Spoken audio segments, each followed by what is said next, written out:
Wayanad DCC അധ്യക്ഷൻ NT അപ്പച്ചന് മർദ്ദനം. Party പ്രവർത്തകരാണ് കയ്യേറ്റം ചെയ്തത്. ഒരു വിഭാഗം കോൺഗ്രസ് പ്രവർത്തകർ ചേർന്ന് കയ്യേറ്റം ചെയ്യുകയായിരുന്നു.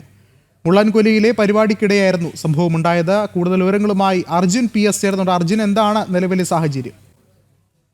വിഷ്ണു, അതായത് പുൽപ്പള്ളി മുള്ളംകൊല്ലിയിലെ പാർട്ടി പരിപാടിക്കിടെ തന്നെയായിരുന്നു ഇത്തരത്തിലുള്ള ഒരു ആക്രമണം DCC പ്രസിഡന്റ് നേരെ ഉണ്ടായിട്ടുള്ളത്. നേരത്തെ തന്നെ ഗ്രൂപ്പ് വഴക്ക ഈ പ്രദേശത്താകെ നിലനിന്നിരുന്നു. മാത്രമല്ല വയനാട്ടിലാകെ ഇത്തരത്തിലൊരു ഗ്രൂപ്പ് വഴക്ക നിലനിൽക്കുന്ന സാഹചര്യമുണ്ട്. അതായത് ND അപ്പച്ചന്റെ ഗ്രൂപ്പ്, DCC പ്രസിഡന്റ് ND അപ്പച്ചന്റെ ഗ്രൂപ്പും അതുപോലെ തന്നെ IC ബാലകൃഷ്ണൻ MLA ഗ്രൂപ്പും തമ്മിൽ വലിയ രീതിയിലുള്ള പരസ്യമായി തന്നെ ഇവർ പരസ്പരം വെല്ലുവിളിക്കുന്ന സാഹചര്യമടക്കം ഉണ്ടായിരുന്നു. ഇതേ തുടർന്നാണ് പിന്നീട് ഇത് കയ്യേറ്റത്തിലേക്ക് അടക്കം എത്തുന്ന രീതിയിലേക്ക് എത്തുന്നത്.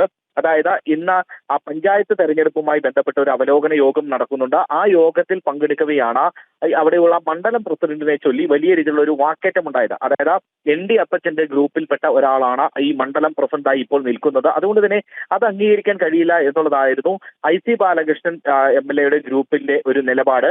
അതേ തുടർന്ന് ഇവർ തമ്മിൽ വലിയ രീതിയിലുള്ള വാക്കേറ്റം ഉണ്ടാകുകയും തുടർന്ന് IC ബാലകൃഷ്ണൻ, KS പൗലോസ് ഇവരുടെ ഗ്രൂപ്പിൽപ്പെട്ടവർ ND അപ്പച്ചനെതിരെ രൂക്ഷമായ രീതിയിൽ പ്രതിഷേധിക്കുകയും പിന്നീട് ഇദ്ദേഹത്തിന്റെ അടുത്ത് വന്ന് തള്ളിയിടുകയും ചെയ്തു എന്നുള്ളതാണ് നമുക്ക് മനസ്സിലാക്കാൻ സാധിക്കുന്നത്. അതിൽ ഈ ഒരു ദൃശ്യം നമുക്ക് ലഭിച്ചിട്ടുണ്ട്. അതായത് ഈ കയ്യേറ്റം ചെയ്യുന്നതിന് തൊട്ട് മുമ്പ് ഇവർ വാക്കേറ്റം നടത്തുന്ന ദൃശ്യങ്ങൾ നമുക്ക് ലഭിച്ചിട്ടുണ്ട്. അത്തരത്തിൽ വലിയ രീതിയിലുള്ള ഗുരുതരമായിട്ടുള്ള ഒരു ആരോപണമാണ് ഇത്തരത്തിൽ ഈ ഒരു കോൺഗ്രസ് പാർട്ടിക്കെതിരെ ഇപ്പോൾ ഉയർന്നു വരുന്നത്. അതായത് വലിയ രീതിയിലുള്ള ഒരു പൊട്ടിത്തെറി ഈ കോൺഗ്രസിൽ ഉണ്ടായിരിക്കുന്നു, വയനാട്ടിലെ കോൺഗ്രസുകാരിൽ ഉണ്ടായിരിക്കുന്നു. രണ്ട് വിഭാഗങ്ങൾ തമ്മിൽ ഇപ്പോൾ ഇതാ വാക്കേറ്റം, അതേ തുടർന്ന് തന്നെ കയ്യേറ്റം വരെ എത്തിയിരിക്കുന്നു എന്നുള്ളതാണ് പ്രധാനപ്പെട്ട വസ്തുത.